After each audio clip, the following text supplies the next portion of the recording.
5 राज्यों के चुनाव के नतीजे आने 8 बजे से शुरू हो जाएंगे। बहुत अहम ये चुनाव क्यों हैं सबके लिए? वो इसलिए क्योंकि 2019 पर इसका असर पड़ सकता है और मोदी सरकार के बाकी 3 साल पर इसका असर पड़ सकता है, क्योंकि दिल्ली और बिहार में बीजेपी को वो नहीं मिला जिसकी उम्मीद थी, इसलिए वो ट्रेंड यहां से पलटने की उम्मीद कर रही है बीजेपी। और क्या क्या अहम बातें रहेंगी, चलते हैं नेहा के पास।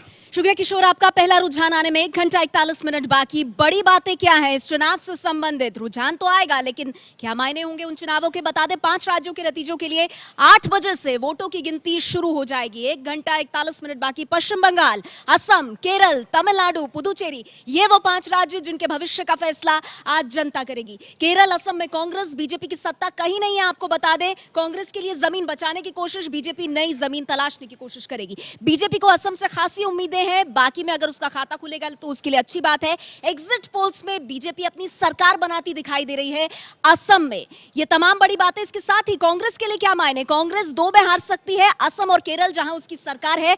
तमिलनाडु से ही कांग्रेस को उम्मीद है, जहां वो डीएमके की करुणानिधि के साथ चुनाव लड़ रही है। किशोर, तो ये नतीजे हम कैसे देखेंगे एबीपी न्यूज पर, उस पर भी एक बार नजर डाल लेते हैं। इस स्क्रीन पर हम देखेंगे ब्रेकिंग न्यूज, जो भी ब्रेकिंग न्यूज आएगी, जो भी बड़ी बड़ी खबर उस वक्त की आएगी, वो इस स्क्रीन पर हम देखेंगे और आपको टेलीविजन स्क्रीन पर इस तरीके से समझ में आएंगे, इस तरीके से दिखाई देंगे नतीजे जैसे अभी आप देख रहे हैं। ऊपर की पट्टी में पश्चिम बंगाल आप देख रहे हैं 294 सीटें, ममता को कितनी मिलेंगी, लेफ्ट प्लस यानी लेफ्ट और कांग्रेस को कितनी मिलेंगी, बीजेपी को कितनी मिलेंगी और अन्य को कितनी मिलेंगी, वो इस तरह से देखेंगी आपको ऊपर की पट्टी में। जो अभी 0-0 है वो आंकड़ा बढ़ना शुरू होगा जैसे ही नतीजे आना शुरू होते हैं 8 बजे। इसी तरह बाईं तरफ, अपनी स्क्रीन में बाईं तरफ असम के नतीजे आपको दिखेंगे। 126 में से कितनी सीटें किस गठबंधन को जा रही हैं? BJP, AGP, Bodoland people's front गठबंधन, बीजेपी प्लस, उसके बाद कांग्रेस प्लस, उसके बाद AIUDF यानी बदरुद्दीन अजमल साहब की पार्टी, और अन्य को कितनी सीटें जा रही हैं। दाईं तरफ आपको दिखेंगे पुदुचेरी के अभी आप नतीजे जैसे देख रहे हैं वैसे दिखेंगे। कांग्रेस, AINR कांग्रेस और बीजेपी, इनमें किस गठबंधन को कितनी सीटें मिल रही हैं 30 में से। इसी तरह तमिलनाडु के नतीजे आपको दिखेंगे 234 सीटों के नीचे की पट्टी में। करुणानिधि की पार्टी को कितने जा रहे हैं, करुणानिधि की पार्टी के साथ गठबंधन में कांग्रेस, उस गठबंधन को कितने जा रहे हैं यानी करुणानिधि प्लस। जयललिता प्लस को कितनी सीटें मिल रही हैं वो आपको दिखेगा नीचे की पट्टी में, और बीजेपी प्लस कितनी सीटें ले जा रही है वो दिखेगा। अन्य में वो बड़ा फ्रंट भी है जो DMDK का है, कैप्टन विजयकांत का है। तो ये आंकड़े आपको अभी 0-0 दिख रहे हैं, ये 234 में किस तरह जाते हैं वो दिखेंगे आपको नीचे की पट्टी में। और सबसे नीचे आपको दिखेंगे, सबसे नीचे जो बिल्कुल नीचे लाल पट्टी है, यहां आपको दिखेंगे VIP सीटों के नतीजे। तो इस तरह से ये स्क्रीन पर आंकड़े बढ़ना शुरू होंगे 8 बजते ही। नेहा जी शुक्रिया किशोर आपका। तो इस तरह से कुछ इस अंदाज में आप देखेंगे हमारे ये आंकड़े। और आइए, क्योंकि बड़ी बातों पर लगातार जोर है, तो असम जिस पे खास तौर पर नजर है, बीजेपी को बहुत ज्यादा उम्मीदें हैं। क्या है बड़ी बात है आपको जल्दी से बता देते हैं, या बीजेपी और कांग्रेस के बीच सीधी टक्कर है? सबसे पहले तो बता दें 8 बजे से असम की 126 सीटों के लिए वोटों की गिनती शुरू हो जाएगी। पोस्टल बैलेट से इसकी शुरुआत होगी। अभी कांग्रेस की सरकार है, तरुण गोगोई लगातार 15 साल से मुख्यमंत्री। बीजेपी की जीत के लेकिन आसार हैं। यही कहा जा रहा है कि उत्तर पूर्व में क्या पहली बार कमल खिलेगा? जीती तो उत्तर पूर्व में बीजेपी की ये पहली सरकार होगी, कांग्रेस के लिए बड़ा झटका होगा और बीजेपी की बेहद अच्छी शुरुआत, और दिल्ली और बिहार की हार पे भी मरहम लगेगा। बीजेपी जीती तो सर्बानंद सोनोवाल मुख्यमंत्री होंगे, अभी केंद्र में वो खेल मंत्री हैं। और असम में वोटों की गिनती से पहले किस तरह का माहौल है, बात की है एबीपी न्यूज संवाददाता प्रतिमा मिश्रा ने। आज असम विधानसभा चुनाव की 126 सीटों के नतीजे सामने आ जाएंगे और उसके बाद साफ हो जाएगा कि राज्य की जनता ने सत्ता पर काबिज होने के लिए किसको चुना है। लेकिन उससे पहले सुबह सुबह का वक्त है, मॉर्निंग वॉक पर निकले कुछ लोगों से हम बात करने के लिए पहुंचे हैं और ये जानने के लिए पहुंचे हैं कि सरकार चाहे जिसकी भी बने, जनता की उम्मीदें सरकार से क्या होंगी। सर, आपका नाम? संतोष जैन। संतोष जी, सरकार चाहे किसी की बने, चूंकि आप लोगों ने भी किसी न किसी को अलग अलग पार्टी को चुना होगा, आप लोग काम किस तरीके के चाहते हैं? देखिए, एक तो सरकार किसी की बनो, एक तो सड़कें जो है, स्ट्रीट लाइटें हैं, ये सब ठीक होनी चाहिए जी। और कोई खास उम्मीद आप लोग कर रहे हैं सरकार से? उम्मीद तो है, जिस हिसाब से सेंट्रल में जो कर रही है उस हिसाब से आसाम में भी सब तरह इस तरह का होना चाहिए। सर, आपका नाम?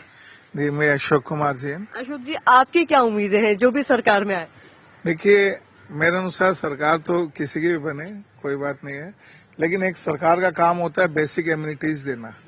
तो बेसिक एम्यूनिटीज में आप जैसे नॉर्मली ड्रेन, रोड्स, हेल्थ और सैनिटरी फैसिलिटीज, ये सब मस्ट है।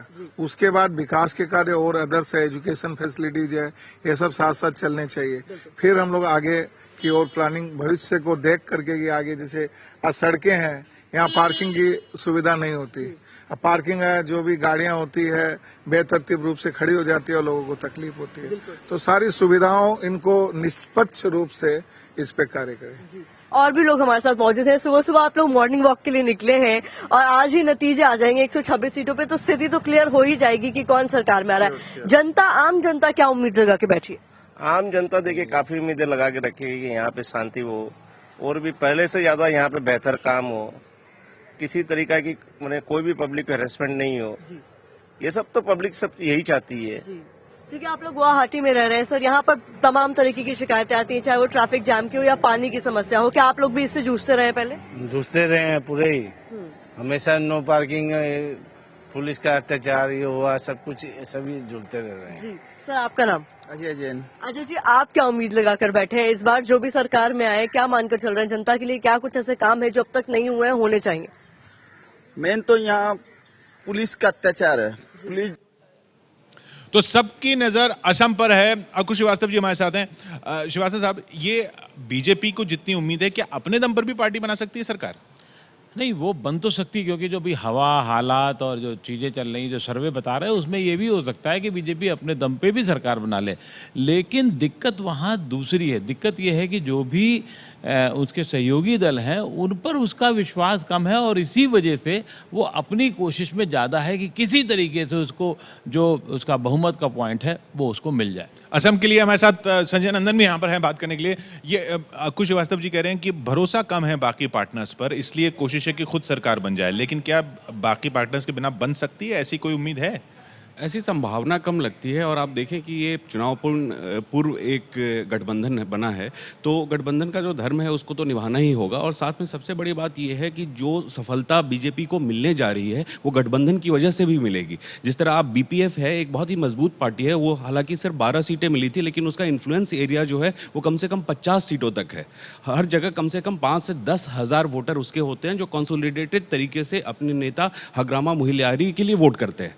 तो ऐसा नहीं कह सकते कि सिर्फ आप बीजेपी चाहेगी तो हो जाएगा। बीपीएफ उतनी ही महत्वपूर्ण पार्टी है, एजीपी उतनी ही महत्वपूर्ण पार्टी है इस गठबंधन में, हालांकि सीटें उनके पास कम होंगी। और एजीपी पर तो अभी से बदरुद्दीन अजमल साहब भी डोरे लगा रहे हैं। वो एक दूसरा राजनीति चल रही है, वो आंकड़ों पर निर्भर करेगी। लेकिन अब बात करते हैं तमिलनाडु की। नेहा जी बिल्कुल, तमिलनाडु की बात करते हैं। डीएमके कांग्रेस वर्सेस जयललिता की पार्टी एआईएडीएमके। बड़ी बातें आपको बता दें, रुझान, पहला नतीजा और रुझान आना शुरू होगा 8 बजे से, लेकिन 234 में से 232 सीटों पर वोटों की गिनती होगी। सुबह 8 बजे से वोटों की गिनती शुरू होगी। जयललिता करुणानिधि में कांटे की टक्कर है। एग्जिट पोल भी ये दिखा रहे हैं, हालांकि डीएमके कांग्रेस को एज जरूर मिल रहा है। करुणानिधि और कांग्रेस में तालमेल है यहां पर, ये आपको बता दें, ये बड़ी बात है। इसीलिए कांग्रेस को उम्मीद भी है तमिलनाडु से। बीजेपी का प्रदर्शन सुधरने की उम्मीद है। बीजेपी उम्मीद कर रही है कि पहले से बेहतर प्रदर्शन होगा। लेकिन किशोर, जयललिता वापसी करेंगे या डीएमके कांग्रेस, ये सवाल। जी, शंकर से हमने सुबह बातचीत इसी बात पे शुरू की थी शंकर, कि ये जयललिता वापसी जो अगर कर पाती हैं तो क्या ऐसा होगा कि इतिहास पलटेगा? देखिए, अगर वापसी होगी तो जरूर है इतिहास पलटेगा। हमने क्या वजह होगी? वजह यही रहेगी कि उनकी जो ग्राउंड पर लोग काम किए हैं उसका नतीजा होगा। और जितना जो फ्रीबीज, जो मुफ्त के जो जितने शॉप्स दिए हैं, जो वोटर्स को आकर्षित करने के लिए जो भी दिए, वो कारगर साबित होंगे। क्योंकि न इनके तरफ वेव है न इनके अगेंस्ट में वेव है। तमिलनाडु में पहली बार कोई ऐसा विरोधी वेव दिखाई नहीं दे रहा है। तो दोनों पार्टियों की कोई आइडियोलॉजी में डिफरेंस भी नहीं है। तमिलनाडु में लोग ऊब नहीं गए हैं इन्हीं दोनों गठबंधनों से? एक बार ये, और अगर ऊब गए हैं तो वो तीसरे को मौका क्यों नहीं मिल पा रहा? नहीं, तीसरा ऐसा कोई गठबंधन सामने नहीं आ रहा जो बहुत बड़ा हो। ये छोटे छोटे पॉकेट्स में आ रहे हैं। रही दूसरी बात जो कह रहे थे नहीं, विजयकांत ने कोशिश की, पर फिर उसका भी एक पॉकेट है। जैसा डीएमके और एआईडीएमके ये दोनों ही पार्टियां हैं जो पूरे तमिलनाडु पे अपना कब्जा रखती है, बाकी सब छोटे छोटे पॉकेट्स में। दूसरी बात है कि जयललिता के लिए एक पॉजिटिव चीज़ ये भी है कि सामने डिवाइडेड हाउस है। जो डीएमके है उसमें जो दोनों भाइयों में झगड़े हैं और ये सब सामने आ चुके हैं। नहीं, पर वहाँ वो लाइन तो क्लियर हो चुकी है कि स्टालिन ही उत्तराधिकारी होंगे। खैर, पब्लिक क्या कह रही है तमिलनाडु की वो भी सुन लेते हैं। एबीपी न्यूज संवाददाता पिंकी राजपुरोहित ने बात की है लोगों से वहाँ। फ्रीबी की राजनीति के लिए जाना जाने वाला तमिलनाडु में आज फैसला होगा कि आखिर किसकी बनेगी सरकार। एक और जहां जयललिता दोबारा सत्ता में आने का दावा कर रही है, तो वहीं तमिलनाडु में हर 5 साल में बदलाव देखा गया है। ऐसे में सरकार किसकी भी बने, लेकिन लोगों को नई सरकार से क्या है उम्मीदें, ये इन्हीं से जानते हैं। सर, आपसे जानना चाहूंगी कि नई सरकार से आपको क्या क्या उम्मीदें हैं? नई सरकार से साफ सुथराई शहर, अच्छा पीने के लिए पानी और धंधा पानी करने वाले के लिए कोई दुविधा नहीं, और ट्रैफिक में एकदम क्लियर रहे ताकि सब जने कहीं भी जाना आना आराम रहे, और गरीबों के लिए हॉस्पिटल में वगैरह ट्रीटमेंट के लिए थोड़ा सब तरह के अच्छी सुविधा रहे। फ्रीबी की राजनीति के लिए जाना जाता है। बोलते हैं कि फ्रीबी के कारण जो है राज्य पूरी तरह से बर्बादी की ओर चल पड़ा है। ऐसी क्या क्या चीजें हैं जो 5 साल में आप चाहते थे जब जयललिता की सरकार थी, और अगर अब नई सरकार से आपको क्या उम्मीद है? बोलो। बस सब कुछ अच्छा हो, अच्छी बारिश हो, अच्छे किसानों के लिए अच्छा हो, बस। आपसे जानना चाहेंगे कि आपको सरकार से क्या है उम्मीदें? उम्मीद तो बहुत है, पर वो करेंगे तो काम आएगा ना। उम्मीद तो बहुत है, बहुत बड़ी आशा है, वो करेंगे तो मालूम पड़ेगा। और तमिलनाडु वो राज्य जहां ये कहा जा रहा है कि आकलन जो है वो किस तरफ भी जा सकते हैं। किसी का आकलन है कि जयललिता की वापसी हो सकती है, कोई कह रहा है कि नहीं, इतिहास फिर वही रहेगा, फिर डीएमके वापस आएगी। हमारे साथ संगीता भी हम मौजूद हैं, तमिलनाडु के नतीजों पर खास नजर रखेंगी। संगीता, बार बार जो ये अलग अलग आकलन आ रहे हैं, कभी जयललिता की वापसी के, कभी डीएमके की वापसी के, ये सबसे ज्यादा दिलचस्प आज के दिन में तमिलनाडु के नतीजे मानेंगे आप? जी हाँ, क्योंकि वहाँ पर जैसा शंकर भी बता रहे थे कि सीधे तौर पे लहर नहीं दिख रही है कि इनकी लहर है जैसा, लेकिन नतीजे हमेशा वहाँ ऐसे आते हैं कि एक ही तरफ। बिल्कुल, इसीलिए ज़्यादा नज़र है कि अगर लहर नहीं है तो क्या वहाँ के लोग इस बार इतिहास को बदलने की तैयारी कर रहे हैं। 5 राज्यों पर वोटों की गिनती अब से ठीक 1.5 घंटे बाद यानी 8 बजे शुरू हो जाएगी। तो जाहिर सी बात है कि एज फिलहाल डीएमके को दिख रहा है, क्योंकि कैंपेन उनका बहुत ज़बरदस्त हुआ है। उनके मुकाबले में अगर एडीएमके की बात करें तो जयललिता उतना पब्लिकली नज़र नहीं आई है इस बार के चुनाव में। तो 1.5 घंटे से भी कम वक्त रह गया है। ये आंकड़े आपकी स्क्रीन पर बढ़ने शुरू हो जाएंगे जो अभी 0-0 दिख रहे हैं।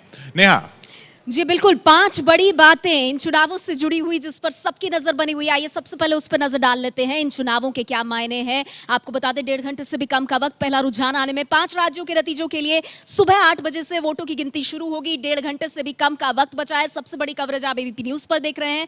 पश्चिम बंगाल, असम, केरल, तमिलनाडु, पुदुचेरी, ये वो 5 राज्य हैं जहां से आज कई पार्टियों की किस्मत का फैसला होने वाला है। केरल, असम में कांग्रेस, बीजेपी की सत्ता कहीं नहीं है इन 5 राज्यों में। केरल और असम में कांग्रेस पार्टी है, लेकिन बीजेपी को असम से खासी उम्मीद है कि क्या पहली बार कमल खिलेगा। बाकी में भी खाता खुलने की उम्मीद है, बाकी राज्यों में बीजेपी को। ये बड़ी बातें जो हम आपको बता रहे हैं। और कांग्रेस के लिए क्या मायने हैं? कांग्रेस असम और केरल में हार सकती है। एग्जिट पोल तो कम से कम यही बताते हुए दिख रहे हैं। तमिलनाडु से ही कांग्रेस को उम्मीद है, जहां पर डीएमके के साथ कांग्रेस का गठबंधन है। अब नतीजे जब आने शुरू होंगे, जब रुझान आएंगे, तो तस्वीर और साफ होगी। आइए आपको मैप के जरिए हम ये बताने की कोशिश करते हैं कि कांग्रेस और बीजेपी फिलहाल किन किन राज्यों पर शासन कर रहे हैं। देखिए, बीजेपी के राज्य अगर आपको बताएं, महाराष्ट्र जहां देश की 9.3% आबादी रहती है। इसके अलावा बीजेपी मध्य प्रदेश में सत्ता में है, राजस्थान में, गुजरात में, झारखंड में, छत्तीसगढ़ में, हरियाणा में, गोवा में। तो ये जो केसरिया रंग आप देख रहे हैं बीजेपी के राज्यों का है मैप में। कुल आबादी देश की 33% जो आती है बीजेपी शासित राज्यों में। अगर असम जुड़ जाता है तो यह आबादी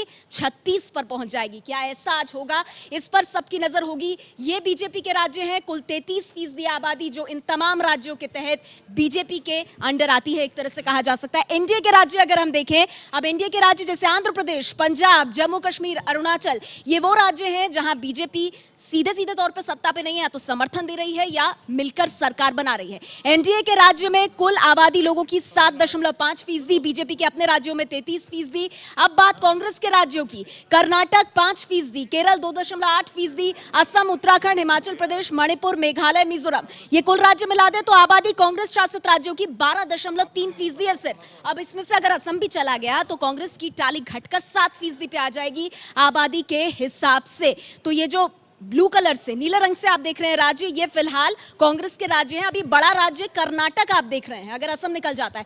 यूपी के राज्य जहां कांग्रेस समर्थन दे रही है, बिहार 8.58% कुल देश की आबादी, तो ये वो राज्य हैं जहां पर कांग्रेस या तो किसी और के साथ सत्ता में है या खुद सरकार चला रही है। लेकिन अगर असम निकल जाता है तो 12% जो जनता जिस पर कांग्रेस शासन कर रही है, वो घट के आंकड़ा सिर्फ 7% पर आ जाएगा, 6 राज्य रह जाएंगे। कांग्रेस के राज्य 12.3% की आबादी, यूपीए के राज्य 8.58%। तो देखा जाए तो जहां कांग्रेस का प्रभाव और सत्ता है वो 20.88% आबादी है कुल देश की आबादी में। अन्य के राज्य भी जरा आपको बता दें, देश के भीतर यूपी, पश्चिम बंगाल और तमिलनाडु की किस्मत का आज फैसला होगा, किसकी सत्ता रहेगी, किसकी जाएगी। ओडिशा, तेलंगाना, दिल्ली, त्रिपुरा, नागालैंड, पुदुचेरी, सिक्किम। अब देखिए ये जो हरा रंग आप इस नक्शे में देख रहे हैं, ये वो राज्य हैं जहां ना बीजेपी की सरकार है, ना कांग्रेस की, ना यूपीए की, ना एनडीए की, बाकी राज्यों की सरकार है। और इसमें से 2 राज्य तमिलनाडु और इसके साथ ही साथ पश्चिम बंगाल, इनके नतीजे आने हैं अब से 1.5 घंटे से भी कम वक्त बाद, जब यह फैसला हो जाएगा कि पश्चिम बंगाल में क्या ममता आएंगी। ये बड़ी तस्वीर, बीजेपी एनडीए 40.5% आबादी पर बीजेपी एनडीए की सरकार, कांग्रेस यूपीए 20.88%, अन्य राज्यों की कुल आबादी 38.46%। अब आपको बता दें ये बड़ी तस्वीर है, लेकिन 8 बजे से जब नतीजे आएंगे तब किशोर ये मैप कितना बदलेगा, इस पे भी हमारी नजर रहेगी। जब नेहा आप ये नक्शे की बात, ये आंकड़ा बता रही थी, तब यहाँ पर कई एक्सपर्ट जो थे उनका कहना था कि इन आंकड़ों का आज क्या मतलब, इन आंकड़ों का रशीद जैसा आपने कहा कि आज इनका क्या मतलब, लेकिन बात कांग्रेस मुक्त भारत की जब एक तरफ से हो रही हो तो ये देखना तो पड़ेगा कि नक्शे में कहाँ कहाँ कांग्रेस रह गई है। किशोर, ये नज़रिया मुझे लगता है जो आबादी को कह रहे हैं ये सही नहीं है, क्योंकि आबादी की बात तो ये है कि उसमें वोटर्स कितने हैं। जो वोटर हैं 17 करोड़ ने पिछले 2014 के चुनाव में भाजपा और उसके समर्थक दलों को वोट दिया, 10 करोड़ वोट कांग्रेस को मिले, तो ये सच्चाई है। ये दिखाना कि नक्शे में कितना परसेंट, देखिए जो आबादी। सर हिला रहे हैं प्रोफेसर आगी। देखिए आप यदि पूरा मैप देख रहे हैं तो वह साफ साफ दिख रहा है कि जो पूरा मध्य भारत है और नीचे कर्नाटक तक पूरा बीजेपी का और उससे जो गठबंधन के सरकारें हैं। कांग्रेस जो है वो छोटे छोटे राज्यों में सिमटी हुई है। मुझे डर ये है कि यदि आसाम जाता है तो कांग्रेस राष्ट्रीय पार्टी के तौर पर अपने आप को तो जरूर कहेगी और टेक्निकली रहेगी, बट लगता है कि एक रीजनल पार्टी के रूप में कांग्रेस धीरे धीरे कन्वर्ट होती है। देखिए, ये कांग्रेस मुक्त भारत सुनने में स्लोगन के हिसाब से तो अच्छा लगता है, लेकिन एक देश में अगर कम से कम 2 नेशनल पार्टीज ना हो, कांग्रेस का कोलैप्स जो है अगर इतना ड्रामेटिक हो, तो भाजपा किसके साथ लड़ेगी चुनाव? रीजनल पार्टीज के साथ कभी नहीं लड़ पाती। रीजनल पार्टी के साथ नहीं लड़ पा रही है, नहीं लड़ पाएगी, ना ही जीत पाएगी। तो अगर कांग्रेस का ऑल्टरनेट, ये दूसरी बात आप कह रहे हैं कि क्या बीजेपी सिर्फ कांग्रेस सामने हो तभी जीत पाती है? अभी तक का रिकॉर्ड यही है कि बीजेपी जहां जहां जीती है वहां कांग्रेस के खिलाफ ही जीती है। रीजनल पार्टीज ने बीजेपी को बुरी तरह से धोया है, चाहे कितनी भी बड़ी लहर हो। आप देख लीजिए उड़ीसा में क्या हुआ, इतने लहर के बावजूद उड़ीसा के जो क्षेत्र है, जो रीजनल पार्टीज है, वो अपनी बनी हुई है। अभी दिल्ली और बिहार तक में यही हुआ। किशोर, जो विषय जो ये है कि आबादी को रिप्रेजेंट करने का, मेरा कहना ये है कि जहां 1% से हार जीत का फैसला होता है, क्या वहां हम ये माने कि वो सिर्फ उसी पार्टी की सारी हुकूमत है? 1% से फैसला होता है, फैसला होता है, लेकिन फैसले के बाद हुकूमत तो एक पार्टी की हो जाती है ना। नहीं, लेकिन वोटर तो डिवाइडेड है ना, दूसरी पार्टी का अस्तित्व नहीं। यकीनन डिवाइडेड है, लेकिन वोटर फिर उस जगह भी है जहां उस पार्टी की सरकार नहीं है, वहां भी उस पार्टी का वोटर है। किशोर, डेटा वही होते हैं पॉलिटिकल पार्टीज के साथ जब होता है, जब वो जीतते हैं तो अंक गणित जो होता है वो कितनी सीटें जीती है उसके टर्म्स में बात करते हैं, और जब वो हार जाते हैं तो कहते हैं कि हमारा देखिए परसेंटेज ऑफ वोट से है। सो मुझे लगता है कि जो राशि जी का ये तो इन 5 राज्यों में बीजेपी भी यही कहेगी कि हमारा वोट परसेंटेज बढ़ा है, सिर्फ एक राज्य में हम आए। इसमें 2 चीजें हैं। एक तो अगर बीजेपी का इतने सारे प्रदेशों में राज्य सत्ता है, लेकिन उसके बावजूद वो राज्यसभा में उसको बहुमत से बहुत दूर है और बहुमत से बहुत दूर रहने वाली है अगले लोकसभा चुनाव तक। और दूसरी बात यह है कि लेकिन आप ये राष्ट्रपति चुनाव है, उस संदर्भ में भी अपने बल पर अपने उम्मीदवार को जिता पाने की स्थिति में इस समय बीजेपी नहीं है। और तीसरी बात नहीं, जो आपने राज्यसभा की बात की, मैं ये कह रहा हूं कि राज्यसभा में बहुमत तो नहीं आने वाला है, लेकिन इस बार जो नतीजे आएंगे उससे राज्यसभा में बाकी पार्टियों का क्या रुख रहेगा, उस पर असर नहीं पड़ेगा। राज्यसभा क्या है, कौन जीता है तेरे जुल्फ़िकार होने तक। असली मुद्दा ये है कि क्या बीजेपी बिना मोदी जी को आगे किए 2014 में जो इन छोटे छोटे राज्यों में जहां उनका 0% था, 1%, 2% या 8% वोट लिया है, अगर वो कहीं 8% है और वो 7 भी नहीं अचीव कर पाई, 3 भी नहीं अचीव। असम में जीत रही है ना। नहीं, असम की बात नहीं, मैं सारे राज्यों की बात कर रहा हूँ। मैं जनरल थियोरिटिकल बात है कि अगर 2014 को रिटेन नहीं कर पाए तो इसका मतलब जैसे नेहरू थे, जैसे इंदिरा गांधी थी, वैसे मोदी है। मोदी के अलावा इस पार्टी में कुछ नहीं। मोदी के अलावा इस पार्टी में कुछ नहीं है। देखिए, ये पूरा जो भाजपा का उभार है और नरेंद्र मोदी का जो केंद्र में आना है, इसको मोदी के नाम पे तो है। इसके पहले भी भाजपा का उभार होता था, शाखाओं में परेड होती थी पूरे देश में। मुझे पूरी बात करने दीजिए। देखिए, ये जो उभार है, यहाँ पर नेतृत्व और संगठन, ये दोनों के तालमेल से ही जो है इलेक्टोरल विक्ट्री मिलती है। संगठन कहाँ है? सारा तो नेतृत्व ही है। नहीं, संगठन तो है। देखिए, बीजेपी के पास तो सबसे बड़ी चीज ताकत वही संगठन है, और वो वोट वही नहीं कर पाता। आकू देखो, मोदी की पर्सनालिटी की वजह से ही 2014 जीते हैं।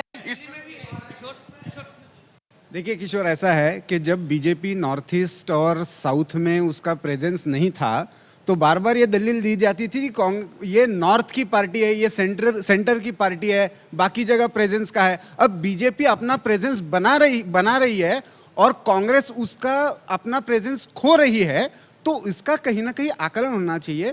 जैसे पहले भी कहा गया, 2 नेशनल पार्टीज होना राष्ट्रहित में है, लेकिन कांग्रेस ये क्यों खो रही है, इसका कांग्रेस को मंथन करने की आवश्यकता है। उसको नकार के कोई फायदा नहीं। क्या बीजेपी नेशनल पार्टी और ये कांग्रेस रीजनल पार्टी बन रही है? ये कहना बहुत ही जल्दी है। जो संगीत रागी कह रहे हैं कि रीजनल पार्टी बन के रह जाएगी कांग्रेस, आप ये भूल रहे हैं कि 2014 में बीजेपी एक बहुत बड़े बहुमत के साथ आई है और उसका असर दिख रहा है, राज्यों में भी दिख रहा है कि मोदी के नाम पर, उनके चेहरे पे प्रधानमंत्री के ये कहना बहुत जल्दबाजी हो जाएगी कि कांग्रेस रीजनल पार्टी रह जाएगी अगर आज भी हार जाती है। जरूर, ये बहुत जल्दबाजी हो जाएगी, क्योंकि इस तरह से पे करना मुश्किल है। और रीजनल पार्टी कौन सा रीजन क्या है? ये कुछ ज़्यादा उत्साहजनक कंक्लूजन हो जाएगा कि वो क्षेत्रीय पार्टी में बदल जाएगी, मुझे लगता है। मुझे लगता है कि कांग्रेस का जो प्रभाव क्षेत्र है वो सिमट रहा है, लेकिन कांग्रेस के वोटर तो इंटैक्ट हैं ही। मुझे नहीं लगता है कि कांग्रेस रीजनल पार्टी बनने की स्थिति में अभी आने वाली है, क्योंकि देखिए, मुझे लगता है भारतीय जनता पार्टी को भी सूट यही करता है कि राष्ट्रीय स्तर पर उसके सामने एक राष्ट्रीय दल हो। कांग्रेस जैसा कंचन ने कहा, जैसे कांग्रेस मुक्त भारत कहना एक स्लोगन हो सकता है, लेकिन जहां पर कांग्रेस होती वहीं पर भाजपा की संभावनाएं ज्यादा होती हैं। इसलिए ये कहना कि कांग्रेस बिल्कुल सिमट जाएगी और भारतीय जनता पार्टी का उभार उसके साथ होगा, ये व्यवहारिक नहीं, कम से कम आंकड़े तो इसको गलत साबित कर। नहीं, मैं भी यही मानता हूं कि कांग्रेस ये जल्दबाजी होगी ये कहना कि कांग्रेस रीजनल पार्टी बन जाएगी। उसका प्रभाव है अभी। अब जैसे डीएमके और कांग्रेस गठबंधन तमिलनाडु में एग्जिट पोल बता रहे हैं जीत जाएगी, तो वैसे ही नहीं। पर वो तो जूनियर पार्टनर, जैसे अरुण जेटली ने भी कहा ना कि वो टेल एंडर के रूप में किसी टीम में है कांग्रेस, तो फिर क्या है? किशोर, हमारे जो पैनलिस्ट हैं जो भाजपा की बात कर रहे हैं, वो जरा थोड़े तथ्यों को भी देखें। आज 700 से ज़्यादा सीटों का चुनाव हो रहा है। क्या भाजपा उसमें 10% भी सीटें जीत पाएगी? नहीं, पर ये जहां जीत रही है वहां तो पहले कभी जीती भी नहीं थी।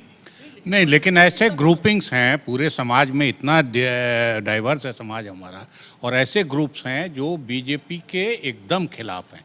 और लोकसभा चुनाव में बीजेपी के साथ कुछ ग्रुप्स आते दिख रहे थे, अब उनका पोलराइजेशन भी उल्टा होने लगा। उनके अंदर संशय होने लगा। जैसे ओबीसी ग्रुप्स बड़े, मोदी के आगे होने से ओबीसी ग्रुप्स बड़ी मजबूती से आए थे पिछले लोकसभा चुनाव में, लेकिन आरक्षण पे संघ की बहस और बाकी सब ने उन सब के मन में संशय डाल दिया। देखिए, राजनीति में सिर्फ हुकूमत या सत्ता बड़ी बात नहीं है। अभी आपने जो नक्शे में दिखाया, 40% लोग देश में ऐसे हैं न कांग्रेस को चाहते हैं न भाजपा को चाहते हैं।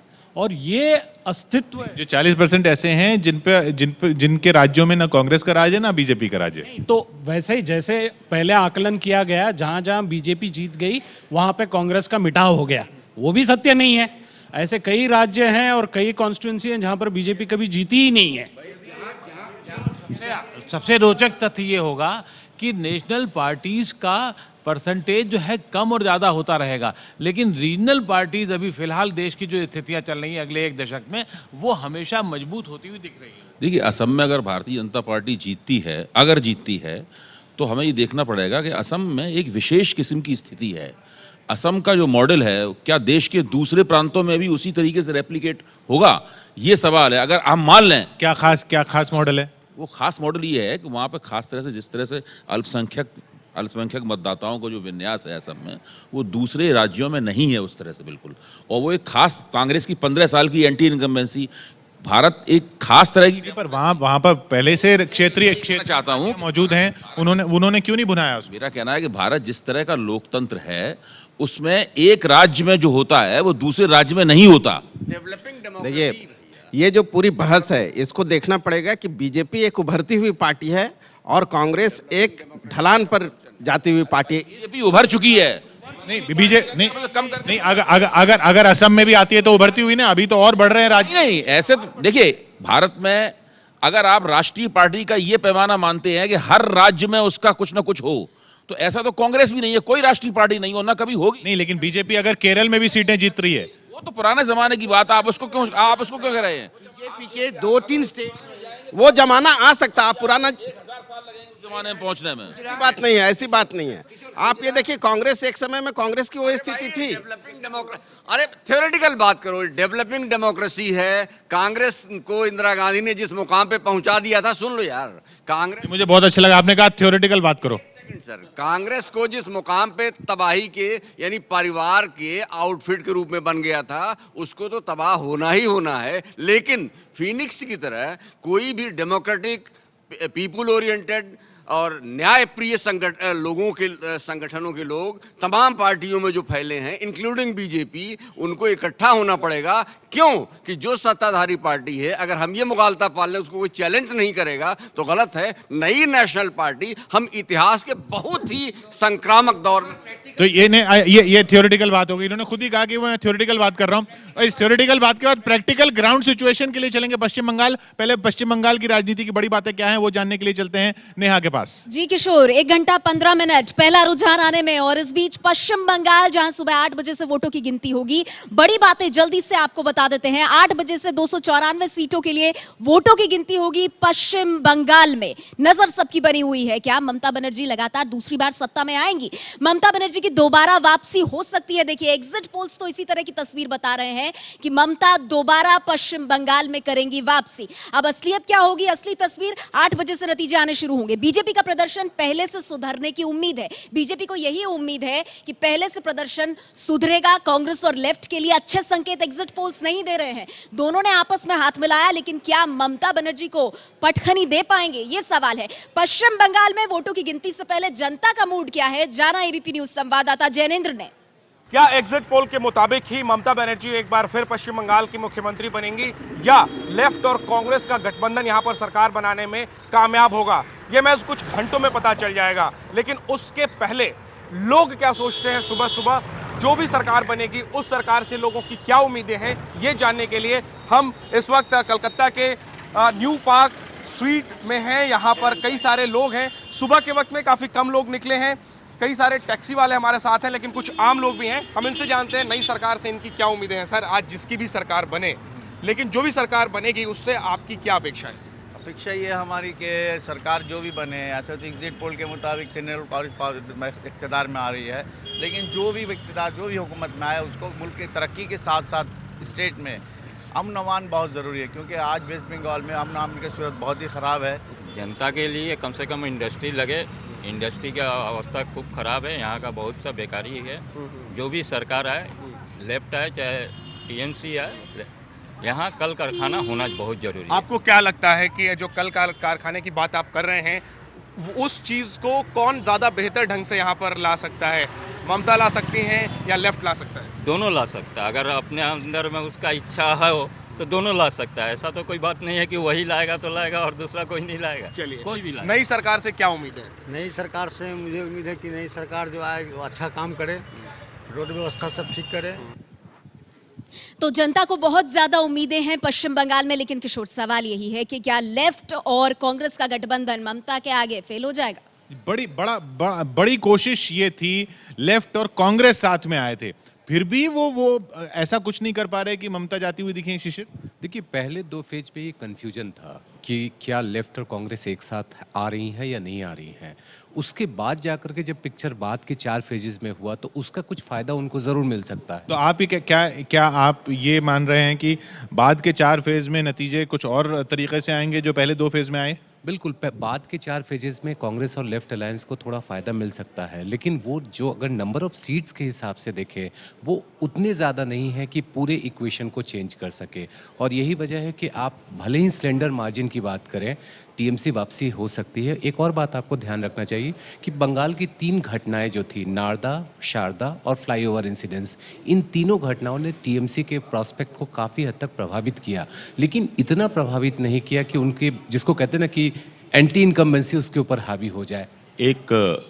हम भी वहाँ गए थे कलकत्ता और आसपास के इलाकों में, लेकिन यहाँ देखा कि अजीब खामोशी थी, लोग बोलते नहीं हैं, डरे हुए हैं लोग हैं, तो बड़ा अंदाज लगाना मुश्किल था कि तो एग्जिट पोल वालों ने कैसे अंदाजा लगाया? मुझे नहीं मालूम कैसे हिसाब लगा। अगर लोग बोलते नहीं है तो फिर एग्जिट पोल पे कितना भरोसा करें कंचे साहब? नहीं, एग्जिट पोल मॉडलिंग हमारे देश में काफी फ्लॉड है और चुनाव तो एग्जिट पोल के आधार पर ही कहा जा रहा है, आंकलन ये माना जा रहा है कि ममता बनर्जी वापस आ रही हैं। विजय कह रहे हैं कि वहां लोग खुलकर बोलते ही नहीं है। नहीं, ममता बनर्जी अगर वापस आती हैं तो ये इसके लिए एग्जिट पोल यूज करने की कोई जरूरत नहीं है। वहां पर पश्चिम बंगाल में उनकी डोमिनेंस जो है, वो जो भी इस चुनाव में पश्चिम बंगाल गया था वो सामने देखने को मिला था, तो उसके लिए आपको एग्जिट पोल करने की कोई जरूरत नहीं थी। एग्जिट पोल की असल एक्यूरेसी तब होती है, आज हम लोग अगर देखेंगे कि किस एजेंसी ने कितने सीट्स प्रोजेक्ट किए हैं और फाइनली कितने सीट्स आए। चलिए, पश्चिम बंगाल में खास तौर पर नजर रखनी होगी। ममता बनर्जी की वापसी का आकलन है, वापसी उस अंदाज में होती है क्या जितनी सीटें बताई जा रही हैं या नहीं, वो हम देखेंगे। 8 बजे से नतीजे आना शुरू होंगे। अब केरल की बात कर लें नेहा। जी बिल्कुल, 1 घंटा 10 मिनट किशोर, पहला रुझान आने में। अब बात हम केरल की करते हैं, जरा बड़ी बातों पर नजर डाल लें। यहाँ पे बता दें, यूडीएफ और एलडीएफ के बीच लड़ाई है। 140 सीटें केरल विधानसभा की, 8 बजे से गिनती इन पर शुरू हो जाएगी। लेकिन आकलन क्या है, केरल में अभी कांग्रेस की सरकार है, आपको बता दें यूडीएफ की सरकार है। अब उमान चांडी क्या दोबारा आएंगे सत्ता में, ये सवाल है। लेफ्ट गठबंधन के जीतने का अनुमान ये एग्जिट पोल बता रहे हैं। वहां हर बार सत्ता परिवर्तन हर 5 साल में होता है। बीजेपी को उम्मीद है कि उसका प्रदर्शन काफी सुधर सकता है। तिरुवनंतपुरम से श्री संत को खड़ा किया है, फिर प्रधानमंत्री का जो बयान भी आया था सोमालिया को लेकर, बीजेपी का प्रदर्शन सुधर सकता है, इसकी उम्मीद बीजेपी कर रही है। अब केरल में 8 बजे से वोटों की गिनती शुरू होनी है। एबीपी न्यूज संवाददाता जितेंद्र दीक्षित केरल पहुंचे हैं और जनता से बात की। बीजेपी की अगर बात करें तो बीजेपी इस बार बड़े ही आक्रामक तरीके से चुनावी मैदान में उतरी है और बीजेपी को लगता है कि इस चुनाव में उनका खाता खुल जाएगा। तो बीजेपी को लगता है कि इस चुनाव में न केवल उनका वोट शेयर और भी ज्यादा बढ़ेगा, बल्कि उन्हें कई सारी सीटें भी मिलेंगी। जो बीजेपी ने प्रमुख उम्मीदवार अपने उतारे हैं उनमें से एक क्रिकेटर श्रीशांत भी हैं, जो कि तिरुवनंतपुरम सीट से चुनाव लड़ रहे हैं। उन पर हमारी नजर रहेगी। उमन चांडी जो मौजूदा मुख्यमंत्री हैं उनके ऊपर नजर रहेगी, अच्युतानंदन के ऊपर नजर रहेगी और पी विजयन जो कि सीपीएम को ओर से एक और मुख्यमंत्री पद के दावेदार हैं, इन पर भी हमारी नजर रहेगी। और इनमें से जनता किसे चुनती है और किसे रिजेक्ट करती है, कुछ ही देर में ईवीएम मशीनों की गिनती शुरू होगी। पहले जो पोस्टल बैलेट्स हैं उनकी गिनती शुरू होगी और पोस्टल बैलेट्स के बाद मशीनें खोली जाएंगी और मशीनें खुलने के आधे पौने घंटे बाद ही हमें शुरुआती रुझान मिलने शुरू हो जाएंगे। कैमरामैन प्रसन्न कुमार के साथ जितेंद्र दीक्षित, एबीपी न्यूज, तिरुवनंतपुरम। तो हालांकि केरल में एक बार लेफ्ट सरकार आती है, फिर कांग्रेस सरकार आती है, लेकिन इस मौके पर कांग्रेस की सरकार जाना, जब कांग्रेस की सरकार असम में भी जाती दिख रही है, कांग्रेस के लिए बहुत बड़ा झटका हो सकता है। There will be zero corruption and I will make sure whoever has done the corruption in Kerala will have to pay for it. Sir, why the UDF and LDF both are scared with BJP's entry in? Simple rule. Simple rule, BJP is the ruling party. And if you think about it, we have a prime minister. We have so many people in the Lok Sabha as well as Rajya Sabha, and we are the best. And that's the only reason we are the best is that we are true. We are a true party. And I say it again, we are not a family party. We are Bharatiya Janata Party. Sreesanth BJP की तरफ से उतारे गए, लेकिन एक खबर यह रहेगी केरल में कि बीजेपी को कितनी सीटें आती हैं या कितने वोट मिलते हैं, और दूसरी ये कि कांग्रेस का एक राज्य और जा रहा है विजय। हाँ, जैसा कि वहाँ ट्रेंड है पिछली 6 बार से कि वहाँ पे सत्ता पलटती रहती है, एक धड़ा और फिर दूसरा धड़ा, तो ऐसा ही। ऐसे मौके पर जब कांग्रेस के हाथ से सब कुछ जा रहा है, एक और सिर्फ इस वजह से क्योंकि ट्रेंड है चला जाए, ये तो जनता के ऊपर है, जनता क्या करती है। लेकिन बीजेपी पर नजर रहेगी कि बीजेपी अपना खाता खोल पाती है या नहीं खोल पाती। प्रधानमंत्री ने 5 रैलियां, हम यकीन कीजिए 5 रैलियां केरल जैसे राज्य में की हैं, और राजगोपाल जो वहाँ के एक बीजेपी के उम्मीदवार हैं, जो तिरुवनंतपुरम में पिछली बार लोकसभा चुनाव 10,000 वोटों से हारे थे शशि थरूर के खिलाफ, उनसे उम्मीद बहुत की जा रही है कि शायद वो बीजेपी के लिए दरवाज़ा खोले। और कहीं ना कहीं केरल एक ऐसा राज्य है जहाँ जो अल्पसंख्यक पार्टियाँ, अल्पसंख्यक जो ईसाई और मुस्लिम, ये डोमिनेंट रहे हैं। मतलब वो अल्पसंख्यक नहीं है वहाँ पे ब्राइबरी स्कैम और स्कैम्स जो हैं बहुत बड़ा इशू है। वुमन चार्डी पे आरोप हैं, सोलर स्कैम पे और बार ब्राइबरी स्कैम, तो वो एक बहुत बड़ा एंटी इनकम्बेंसी वे। माफ कीजिए, मैं रोकूंगा आपको क्योंकि असम से बड़ी दिलचस्प तस्वीरें आ रही हैं। सर्बानंद सोनोवाल मुख्यमंत्री दावेदार मंदिर पहुंचे हैं चुनाव नतीजों से पहले। उत्तर कमलाबाड़ी मंदिर में सर्बानंद सोनोवाल, ये माजुली में मंदिर है। आशीष गुप्ता जी, आप जानते हैं इसके बारे में? हाँ, माजुली में मंदिर है, ये सत्र है वो बोलते हैं वहाँ। सत्र हर डिस्ट्रिक्ट में इस तरह का है, माजुली में सबसे बड़ा सत्र है जो वहाँ का धर्मीय रिलीजियस ये। और सर्बानंद वही से कॉन्स्टिट्यूंसी से ये खड़े हुए हैं इस बार असेंबली में माजुली में, जहाँ उन्होंने कहा भी था कि पहले वो सुबह अपनी कॉन्स्टिट्यूंसी में रहेंगे और उसके बाद गुवाहाटी की तरफ चलेंगे, जहां नतीजे जब आ जाएंगे तब। तो नतीजे आना शुरू होंगे 8 बजे, यानी 1 घंटा 5 मिनट बाकी है, और सबसे तेज नतीजे आप देखेंगे हमेशा की तरह एबीपी न्यूज पर।